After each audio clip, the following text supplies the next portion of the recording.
Pertanyaannya satu, zikir apa yang dikerjakan oleh Nabi? Kan antara subuh, ba'da subuh sampai ke syuruh kan zikir.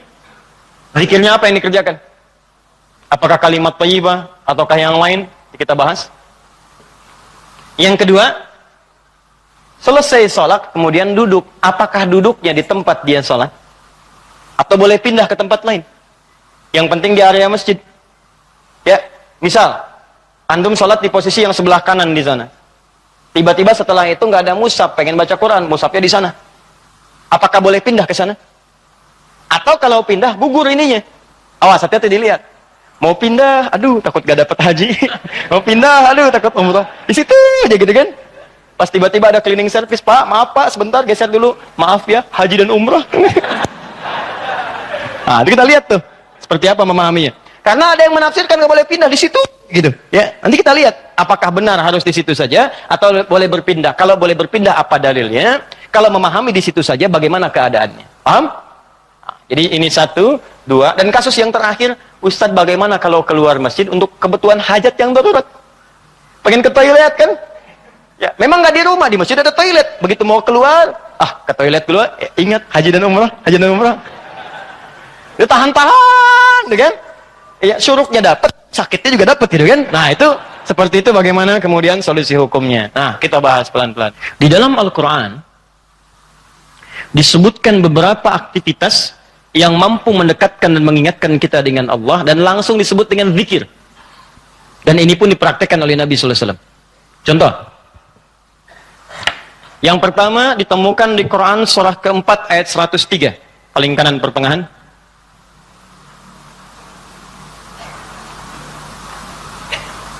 Fa idza qadaytumus salata fadhkurullaha qiyaman wa qu'udan wa ala junubikum. Maka jika Anda telah tuntas mengerjakan salat, maka segeralah berzikir kepada Allah Subhanahu wa taala. Di amalan sunnah pasca salat berzikir, zikir dulu. Bisa Anda kerjakan kalau buru-buru ya sambil berdiri berjalan. Ini waktu umum ya. Misalnya ini Anda sudah salat zuhur nih harus ke kantor, ya dikejar-kejar langsung berangkat lagi. Tapi kan Anda buru-buru keluar pun kan tidak mengganggu Anda untuk mengucapkan kalimat-kalimat zikir. Misalnya apa? Nabi mengamalkan pasca salat hadis riwayat Muslim, nomor hadis 571. Hadis riwayat Muslim. Nomor hadis 571. Setiap selesai salat Nabi mengatakan, perhatikan kalimatnya, astaghfirullah, astaghfirullah, astaghfirullah. Allahumma antas salam, wa minkas salam, tabarakta ya dzal jalali wal ikram. Apa Anda nggak bisa sambil keluar mengucapkan astaghfirullah, astaghfirullah, astaghfirullah? Ini kata Al-Quran, sesibuk apapun Anda, begitu selesai sholat apa nggak bisa sambil jalan astagfirullah, astagfirullah, astagfirullah. Daripada Anda keluar membicarakan sesuatu yang tidak penting. Bahkan nggak berkata apa-apa, jalan aja. Mendingan pakai zikir kan? Astagfirullah, astagfirullah, astagfirullah. Allahumma antas salam, minkas salam, tabarakta ya dzal jalali wal ikram. Hadis Muslim, nomor hadis 573. La ilaha illallah wahdahu la syarika lah. Lahul mulku wa lahul hamdu wa huwa ala kulli syai'in qadir. Ya, kalau Anda misalnya nggak terlampau sibuk, silahkan sambil duduk. Konteks tadi setelah selesai menunaikan salat subuh, antum pengen berzikir dulu, maka jenis zikir yang pertama adalah mengucapkan kalimat-kalimat thayyibah. Kalimat thayyibah.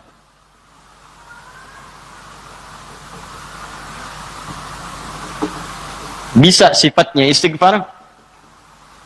Ini dalilnya. Ya. Astaghfirullah, astaghfirullah, astaghfirullah. Ini yang paling singkat.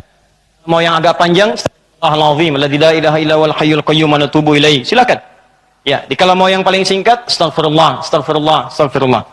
Sambungkan Allahumma antas salam, minkas salam, tabarakta dzal jalali wal ikram. Tambah lagi dengan kalimat-kalimat tauhid. La ilaha illallah wahdahu la syarika mulku wa lahul hamdu wa huwa ala kulli syai'in qadir. Kalau mau ditambahkan yang lebih lengkap ada la ilaha illallah wahdahu la syarika lah, lahul mulku wa lahul hamdu yuhyi wa yumiitu wa huwa ala kulli syai'in qadir. Singkatnya kalimat tauhid. Nah, ini masuk dalam kategori kalimat thayyibah. Ini. Dalilnya yang ini. Hadis Muslim, wal hadis 573. Boleh selesai menunaikan salat subuh, salam ke kanan dan ke kiri, antum mulai berzikir dengan kalimat thayyibah. Astagfirullahaladzim, astagfirullahaladzim. Atau kalau mau singkat, astagfirullah, astagfirullah, astagfirullah. Kan? Baik, teman-teman, ingat baik-baik ya. Karena zikir itu definisinya segala aktivitas yang membuat kita dekat dan ingat kepada Allah. Jadi ketika mengucapkan kalimat ini bukan sekedar diucapkan di lisan. Kalau cuma diucapkan, jangankan antum, anak-anak antum yang 5 tahun, 4 tahun belum balik pun bisa. Apa bedanya bacaan antum dengan bacaan mereka? Sambil ingat Allah. Sambil diingat. Astagfirullah. Apa artinya astagfirullah? Ya Allah, ampuni saya. Saya minta ampun. Ada dosa yang dilakukan, dosanya disebut dengan zambun. Sifat Allah yang mengampuni disebut ghafir. Ghafir. Muncul surat ke-40, namanya surat Ghafir. Baca ayat yang ketiga, kata Ghafir disandingkan dengan zambun. Ghafiriz zambi wa qabilit taubi. Allah punya sifat Ghafir. Ghafir pemilik ghafar, ampunan. Allah mengampuni orang berbuat dosa. Kalau Anda pengen minta ampun, ucapkan astagfirullah. Istighfar itu permohonannya. Istighfar permohonan ampun. Ucapannya astagfirullah. Ampunannya ghafara ghufran, yang punya ampunan ghafir. Kata Allah, saya ghafir. Quran surah 40 ayat 3. Ghafiriz dzambi, minta ampun, hei yang punya dosa, minta ampun kepada saya. Ketika engkau minta, saya akan ampuni. Saya tanya pada antum, siapa yang nggak punya dosa? Yuk angkat tangan. Ayo, nggak usah malu, angkat aja, saya pulang. Kalau nggak punya dosa, bersih kan? Nah, kalau Anda merasa banyak dosa, diberi peluang habis sholat, istighfar. Makanya ketika istighfar, jangan cuma diucapkan, coba rasakan punya dosa apa sampai hari itu, dosa apa. Jadi begitu selesai subuh, ingat dosa pada orang tua, dosa pada pasangan, suami pada istri, istri pada suami, dosa pada anak-anak. Anak-anak orang lain aja yang nggak punya mobil, nggak punya motor, bisa mendidik anaknya hafal Quran, sholatnya bagus. Masa antum udah banyak fasilitas ke masjid? Enggak, jemaah, enggak, bangun terlambat. Antum kurang apa lagi untuk mendidik anak dengan baik? Maka istighfari. Jangan-jangan anak itu nggak soleh bukan karena dia nggak mampu, karena antum nggak bimbing. Makanya antum akan ditanya tuh, jangan dikira mudah punya titipan anak. Jangan dikira mudah, antum akan ditanya. Kenapa ini nggak sholat? Nanti akan ada terjadi di hari kiamat, ini sahih riwayatnya, akan terjadi di hari kiamat. Nanti ada orang tua hampir ke surga, anaknya mau ke neraka, dan dia menyatakan keberatan di hadapan Allah. Begitu menyatakan keberatan, ternyata dosanya dosa orang tua. Anak itu tuh nggak menyembah Allah dengan baik karena dosa orang tuanya. Maka tertukarlah anaknya ke surga, orang tuanya ke neraka. Hati-hati. Dan ada juga yang terbalik. Orang tua ke neraka, anaknya mau ke surga. Orang tua menyatakan keberatan kepada Allah. Dan nanti kejadiannya sangat luar biasa. Nanti lain waktu kita akan bahas. Cukuplah ada banyak keterangan dalam Al-Quran. Ada yang bapaknya Nabi, Rasul bahkan, punya anak.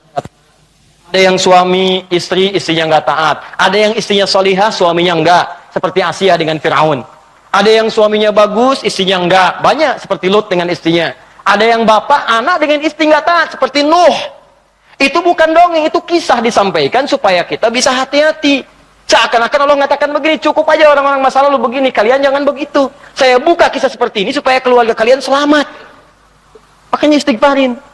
Istighfar, sambil istighfar, lumayan tuh begitu istighfar, dosa diampuni. Belajar nangis lah kalau istighfar tuh belajar nangis. Gak bisa nangis. Gak bisa nangis, besoknya nangis. Gak bisa nangis juga, tangisi di Anda yang belum bisa menangis. Bismillah. Ingat mungkin saat itu diwafatkan oleh Allah. Ingat.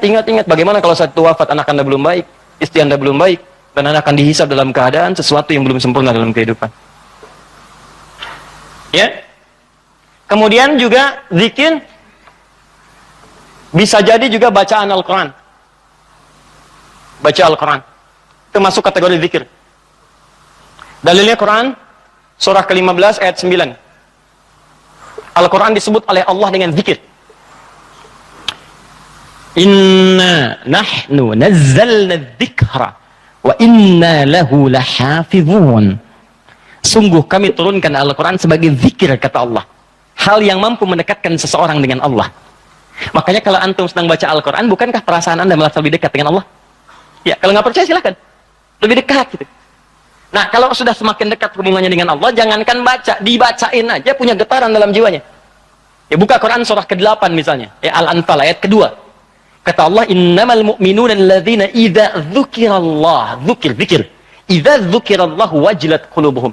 Orang-orang yang imannya bagus itu baru dengar nama Allah disebut getaran dalam jiwanya. Makanya kalau pengen ngecek iman, sedang dekat tidak dengan Allah, gampang. Setiap hari Allah perdengarkan namanya 5 kali dalam sehari. Ketika namanya disebutkan itu, antum ada nggak getaran dalam jiwanya? 5 kali dalam sehari. Subuh, zuhur, asar, maghrib, isya. Allahu Akbar, Allahu Akbar. Bukankah nama Allah?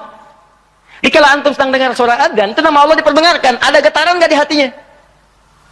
Ya, yang imannya hebat itu belum diperdengarkan dia udah siap-siap. Sebenarnya adzan zuhurnya itu jam 12:08. Kok bisa jam 11 udah siap-siap, padang mandi dulu, wudu dengan sempurna, berangkat ke masjid. Itu tanda aja imannya luar biasa. Ada orang yang saat dipanggil baru ingat, Allahu Akbar, Allahu Akbar. Ya Allah, sudah masuk zuhur, siap-siap. Imannya standar. Standar. Itu yang biasa. Begitu dipanggil, ingat. Ada orang yang sama, Allahu Akbar, Allahu Akbar. Ya Allah, sudah adzan, baru adzan, belum qomat. Itu iman bermasalah. Imannya lemah bermasalah. Karena itu, hubungan yang dekat dengan Allah, langsung ingat Allah disebut dengan zikir. Karena itu kata Allah, saya turun Al-Quran. Di antara fungsinya untuk zikir. Jadi kalau anda ba'da salat subuh, misalnya, sudah astagfirullah, astagfirullah, astagfirullah, istighfar, syuruk belum muncul. Ambil mushaf. Ya, baca. Saya pengennya istighfar aja Ustaz, astagfirullah, syuruknya belum tiba juga, astagfirullah, belum syuruk juga, ada astagfirullah. Ya. Iya. Ambil mushaf, baca. Pahala lebih banyak. Setiap hurufnya 10 kebaikan. Ya, 10 kebaikan. Ramadan nanti tambah jadi 100. Setiap hurufnya 100. Makanya saya sarankan dari sekarang bikin kurikulum. Nanti bulan depan saat masuk Sya'ban, saya akan terangkan kurikulum Nabi saat di bulan Ramadan. Nanti yang bisa dikerjakan saat Ramadan apa saja. Kelemahan orang Islam sekarang, begitu masuk Ramadan, dia tidak punya rencana kegiatan Ramadan. Akhirnya ketika masuk Ramadan, itu asal saja yang mau baca-baca. Ya tidak, mau taraweh-taraweh, mau enggak-enggak. Awal-awal Ramadan semangat semua, penuh. Lihat pertengahan kemajuan, maju usapnya, maju, hilang. Teruskan. 3. Kalau Ustadz saya tuh misalnya mushaf nggak ada, boleh nggak saya misalnya dari hafalan? Boleh. Karena menghafal Quran itu bagian dari zikir. Bahkan keutamaan menghafal Quran itu 4 kali lebih mulia, lebih utama dibandingkan sekedar baca. Itu ditemukan di Quran surah ke-54. Quran surah ke-54 4 kali, ayat 17, ayat 22, ayat 32 dan ayat ke-40. 17, 22, 32 dan 40. Yang ini menghafal atau mengulang hafalan. Misal, Nabi begitu selesai salat sudah berzikir kalimat thayyibah, maka beliau biasa membaca, teman-teman, itu 4 surah utama. Pertama, yang surah kedua Al-Baqarah ayat 255, dikenal dengan ayat kursi. Allahu la ilaha illa huwal hayyul qayyum la ta'khudhuhu sinatun wa la naum. Seterusnya sampai selesai. Setelah itu membaca Al-Ikhlas, Qul huwallahu ahad. Setelah itu membaca Al-Falaq, Qul a'udzu birabbil falaq. Setelah itu membaca An-Nas, Qul a'udzu birabbin nas. Kalau Anda ingin memilih seperti bacaan Nabi, boleh. 4 ini dibaca. Ayat kursi, Al-Ikhlas, Al-Falaq, An-Nas. Kalau Anda ingin mengulang-ulang hafalan Anda, juz amma misalnya boleh. Baca misalnya Amma yatasaalun an-naba. Atau saya mulai dari ad-duha boleh. Wad-duha wal laili idza saja, terus baca sambil menunggu syuruk, sambil mengulang-ulang hafalan. Sah. Zikir. Teruskan, ada juga bentuknya doa. Doa bagian dari zikir. Doa. Dari mana taunya Ustaz? Quran surah ke-7 ayat 205. Praktek nabinya bagaimana Ustaz? Hadis riwayat Ibnu Majah. Nomor hadis 925. Di saat Anda berdoa, itu Anda sedang berzikir. Ya, makanya kan ketika Anda berdoa, Anda merasa lebih dekat dengan Allah kan? Ya, merasa nyambung gitu. Ya, perhatikan kalimatnya. Ketika Anda berdoa disebutnya zikir. Wadhkur rabbaka darru'an wa khifatan wa dunal jahri minal qawli. Kata Allah, kalau Anda sedang punya masalah, ada persoalan, jangan mengeluh. Jangan mengeluh, apalagi bikin status, nggak menyelesaikan masalah. Ada masalah, bikin status. Dia tidak seperti yang aku kira. Selesai juga enggak. Terus nungguin komentar, itu paling kasihan tuh, nungguin gitu. Aduh, kasihan, belum ada yang komen. Ya, udah 2 jam baru muncul. Kenapa Jeng? Gitu kan? Baru dijawab. Iya ya, gelisah hati ini. Muncul lagi komen yang lain. Duh, nggak nyangka ya, nyangka. Capek, nggak selesai. Masalah selesai tidak, cuma nambah masalah aja. Kata Allah, kalau punya masalah, tenangkan hati, berdoa, sebut nama Allah. Itu lebih memberikan ketenangan. Zikir itu selain mendekatkan kita pada Allah, zikir itu membuat hati lebih tenang. Tenang. Makanya ketika Allah menyebutkan fungsi zikir di Quran surat 13 ayat ke-28, Allah sampaikan begini, ala bidzikrillahi tatma'innul qulub. Kamu mesti yakin, kata Allah, dengan berzikir kepada Allah, hati kamu akan tenang. Makanya kalau sedang punya persoalan, bawa ke zikir. Ambil wudhu, baca Quran. Begitu antum baca Quran, walaupun solusi belum tiba, hati lebih tenang. Dan lebih objektif, kalau orang tenang itu, dapetin solusinya gampang gitu, tenang. Solusi mudah dicari. Tapi kalau antum gelisah, walaupun ada solusi, nggak akan sempurna nanti masalah diselesaikan. Paham ya? Di doa, itu bagian dari zikir. Di antara doa yang dibacakan oleh Nabi, itu setiap selesai sholat, itu ada kalimat singkat tapi padat. Allahumma inni atau inna. Kalau inni untuk sendiri, kalau inna untuk banyak. Allahumma inni as'aluka ilman nafi'a wa rizqan thayyiba wa amalan mutaqabbala. Ya Allah, hamba mohon kepadamu, anugerahkan hamba pengetahuan yang bermanfaat. Pengetahuan yang bermanfaat itu pengetahuan yang bisa meningkatkan wawasan dan menguatkan iman. Itu rumusnya di Quran surah 58 ayat ke-11. Jadi kalau teman-teman ngaji dengan siapapun, ustadz manapun, di tempat manapun, ukurannya dua. Wawasannya bertambah enggak? Awas hati-hati, kalau ngaji tapi wawasan enggak bertambah, itu ada sesuatu yang salah di pengajiannya. Ngaji cuman ketawa aja gitu kan? Ya, tapi enggak jelas dapatnya apa. Yang paling aneh ngaji, yang dicari-cari jin, ya kan? Atau apa, itu paling aneh itu. Apa yang didapatkan? Terus nambah hari ini sholat, ngaji ke pengajian sholat, dapat tambahan wawasan. Oh begini cara takbir yang baik, bisa sejajar dengan bahu, bisa sejajar dengan daun telinga, ya kakinya terbuka selebar bahu, badannya tegap. Jadi begitu antum praktekan, punya tambahan wawasan, kepake dalam ibadah. Oh begini cara sujud yang sempurna, ajari. Itulah yang disebut dengan teman-teman iman yang baik, ilmu yang baik. Yang kedua, imannya meningkat, lebih dekat dengan Allah. Jadi kalau antum ngaji dimanapun, di antara cirinya wawasannya luas, tapi keimanan pun bertambah. Karena ada orang yang belajar Islam Pak, cuman keimanannya makin berkurang. Itu yang paling aneh tuh orang-orang liberal. Belajar Islam ke Eropa, belajar Islam ke Amerika, pulang-pulang konslet. Betul ya, semua agama sama, menuju Tuhan yang sama, cuman caranya beda-beda. Ente ini aneh, belajar Islam pada orang yang bukan Islam. Belajar sholat pada orang yang tidak sholat, ya bagaimana bisa mendapatkan nilai-nilai sholat dalam kehidupan? Makanya pulang-pulang pada aneh. Hargailah hak LGBT. Banyak akhirnya, jadi penyakit akhirnya gitu kan. Nah, dan kita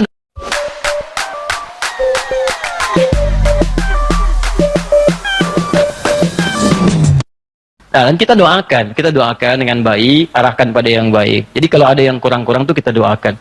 Ya buang dulu celaan-celaan. Yang kalau mau dicela itu perbuatannya, bukan orangnya. Celak perbuatannya, kemudian doakan kepada yang lebih baik. Karena boleh jadi dia bisa berubah dalam kebaikan. Paham sampai sini? Jadi demikian teman-teman sekalian. Ya, doa isi. Kemudian di situ awas hati-hati ya, dua ya cirinya ya. Satu, imannya menguat, kedua wawasan bertambah. Termasuk pengajian saya ini ya, kalau saya mengajar dimanapun, tidak membuat Anda lebih dekat dengan Allah, tolong tinggalkan saya. Anda cari guru lain. Cari guru lain, cari yang baik-baik. Yang membuat Anda lebih dekat dengan Allah. Atau Anda lebih dekat dengan Allah, cuman sayang, wawasan nggak bertambah, itu pun bahaya. Ibadah nggak cukup dengan semangat. Ya Allah, saya banyak dosa, saya pengen berubah ya Allah. Saya semakin kuat imannya, besok saya sholat subuh 4 rakaat. Nggak bisa. Ya. Jadi iman kuat tapi wawasan nggak ada gitu. Begitu sholat subuh 4 rakaat, itu kan bahaya. Ya, paham ya? Jadi dua ini mesti balance ya, antara iman dengan ilmu itu mesti seimbang. Tayyib. Fokus baik-baik. Satu, kita ulangi apa saya tadi. Satu, kalimat thayyibat. Yang kedua, bacaan Al-Quran. Kan? Yang ketiga, baca hafalan ayat-ayat Al-Quran. Yang keempat, doa. Yang kelima, menyebutkan nama-nama Allah atau Al-Asma'ul Husna. Boleh. Itu zikir. Ustadz, apa dalilnya? Dalilnya Quran surah kedua ayat 152 ditafsirkan dengan Quran surah ke-17 ayat 110. Quran surah kedua ayat 152 paling kanan sebelah bawah ditafsir dengan Quran surah 17 ayat 110 paling kanan di pertengahan. Ini bagian terakhir. Quran surah kedua ayat 152 Allah minta fadhkuruni, kata Allah, zikir, sebut aku, sebut aku, sebut aku. Sebut nama Allah. Orang-orang yang sering menyebut Allah maka akan disebut-sebut namanya oleh Allah. Indah ya. Antum aja nama disebut-sebut di TV, senangnya luar biasa kan? Wah, Pak Asep adalah jamaah subuh yang sangat luar biasa. Datang ke Masjid Nurul Bahri, jam 3 sudah di masjid, masuk tayangan Anda. Tapi memang disayangkan, jam 3 sudah adzan Pak Asep, ya kan? Tapi kan antum enak, ya disebutkan di TV tersanjung, ya disebutkan di komplek tersanjung. Kenapa antum tidak merasa tersanjung ketika nama antum disebut-sebut oleh Allah Subhanahu wa taala? Kata Allah, "Fadhkuruni adzkurkum." Sebut namaku. Ketika engkau menyebutku, aku akan sebut-sebut namamu. Maka ada hamba-hamba Allah yang disebut oleh Allah, si fulan, si fulan, si fulan, si fulan. Ya, di antara yang disebut itu ada 2. Siapa? Orang-orang yang sering menyebut nama Allah, khususnya terkait dengan nama-namanya yang mulia. Dari mana taunya? Tafsirkan dengan Quran surah 17 ayat 110. Perhatikan kalimatnya. Kata Allah, "Qulidullaha." Panggil aku Allah. Sebut. Minta. Ada masalah, ada doa, ada masalah, ada solusi, pengen nyebut Allah, sedang punya persoalan, sebut. Kata Allah, panggil namaku Allah. Awilur Rahman atau Ar-Rahman. Di paling singkat kalau Anda sedang ada masalah, pengen solusi, atau pengen menyebut nama Allah, sebut ya Allah, ya Allah, ya Rahman. Tapi Allah tawarkan begini, ayyamma tad'u falahul asma'ul husna. Ketika engkau ingin memanggilku, menyebutku, aku punya nama-nama terbaik yang sangat sesuai dengan kebutuhan kalian. Di teman-teman bisa sebutkan, misal Anda di pagi itu berharap rezeki pengen ditambah oleh Allah, sebut ya Allah ya Razzaq, ya Allah ya Razzaq, ya Allah ya Razzaq, ya Allah ya Razzaq. Allahumma zid fi rizqi, Allahumma rzuqni rizqan thayyiban halala. Ya Allah ya Razzaq, ya Allah pemilik rezeki, zidni fi rizqi, ya Allah tambahkan rezeki saya. Allahumma rzuqni rizqan halalan thayyiban. Berikan rezeki kepada saya yang halal dan yang terbaik yang mampu saya dapatkan. Anda sedang punya persoalan, sebut namanya ya Allah ya Al-Fattah, ya Al-Fattah, ya Al-Fattah. Iftah li kullil khair. Ya Allah ya Al-Fattah yang pemilik segala solusi, bukakan kepadaku solusi terbaik dari setiap persoalan yang aku alami sampai dengan saat ini. Anda ada yang ganggu di pekerjaan, ada yang sedang usil iseng, sebut ya Allah ya Jabbar, ya Jabbar, ya Jabbar, ya Malik. Ya Malik, ya Rabb, ya Malik, Allahumma ya Jabbar. Ya Allah yang Maha Pelindung, Raja dari segala raja, lindungi aku dari tangan-tangan orang-orang yang jahil. Anda sedang banyak ujian, sebut ya Allah ya Sabar, ya Sabar, ya Sabar, ya Sabar, zidni sabra. Ya Allah yang Maha memiliki segala sifat kesabaran, tolong tambahkan kesabaran pada diriku untuk bisa mampu mengatasi ujian yang tengah engkau ujikan. Anda yang sedang mau ujian, ya Allah, Allahumma ya Alim, ya Alim, ya Alim, ya Alim, alimni ya Allah ma jahiltu, wanfa'ni bima ta'allamtu, wa najirni fi imtihani ya Allah bima radit. Ya Allah yang Alim, yang Maha pemilik ilmu, tambahkan ilmu kepadaku, ajarkan apa yang belum aku ketahui, berikan manfaat pada apa yang telah aku pelajari, dan luluskan aku dalam ujian yang akan aku alami. Minta. Kata Allah, udkurni, fadhkuruni, adzkurkum. Sebut saya, aku sebut kamu. Engkau panggil namaku dengan nama terbaikku, aku berikan kemuliaan sesuai dengan apa yang kau butuhkan. Cukup Pak, 5 ini kerjakan habis subuh, selesai. Astaghfirullah, astaghfirullah, astaghfirullah. Allahumma antas salam. Habis itu baca Quran. Baca Quran diulang. Ya, ayat kursi, Al-Ikhlas, Al-Falaq, An-Nas. Habis itu kemudian antum berdoa, habis doa sebut nama Allah. Begitu lihat jam 8. Pip bunyi, waktu syuruk muncul, gitu kan? Kan sekarang ada zaman digital kan? Zaman digital. Ya, ngitungnya gampang kok. Biasanya itu kalau dari subuh teman-teman dari waktunya itu 1 jam, 1 jam setengah itu udah masuk syuruk. 1 jam lah. 1 jam. Jadi kalau sekarang kurang lebih jam 5 misalnya, ya itu 1 jam kemudian, terus 1 jam lewat 10-15 menit sudah masuk ke syuruk. Ya, jadi begitu sudah masuk syuruk, ya antum tunaikan salat 2 rakaat. Ada yang nunggu dulu 5 menit supaya lebih aman misalnya, silakan. Gak ada masalah, tunggu 5 menit selesai, tunaikan salat 2 rakaat. Begitu salat sujud lamain. Ya Allah, dekatkan aku kepadamu. Ya Allah, jadikan aku terhubung dengan ridha-Mu. Ya Allah, berikan aku kemuliaan-kemuliaan. Sekalipun belum haji, berikan pahala haji dan umrah kepadaku. Masya Allah. Ya, begitu antum selesai, salam, dapat senilai haji dan umrah. Luar biasa. Begitu dapat, keluar masjid, meninggal dunia. Luar biasa. Pahala surga lah seperti itu.